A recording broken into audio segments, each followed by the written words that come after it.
రేపు తెలుగుదేశం పార్టీ అధికారంలోకి వచ్చిన వెంటనే ఫోన్ లో ఎట్లయితే ఈరోజు బటన్ నొక్కితే భోజనం ఇంటికి వస్తుందో, బటన్ నొక్కితే టాక్సీ ఇంటికి వస్తుందో, మీరు బటన్ నొక్కితే బీసీ సర్టిఫికేట్ అందజేసే బాధ్యత నేను తీసుకుంటాను. కానీ ఒక బటన్ నొక్కితే ఎందుకు ప్రభుత్వం మీ దగ్గరికి రావట్లేదు, ఆ ఛాలెంజ్ నేను స్వీకరిస్తున్నానని ఆనాడు చెప్పా.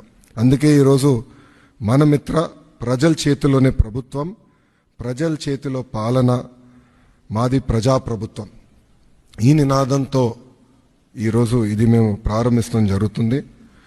యువగలం పాదయాత్రలో అడుగడుగున ప్రజలు ఎదుర్కొంటున్న సమస్యలు నేరుగా తెలుసుకునే నాకు అవకాశం కలిగింది. దుగ్గిరాల మండలంలో ఎంపీటీసీ గారు పోటీ చేస్తుంటే సర్టిఫికేట్ ఆనాడు ఇవ్వలేదు,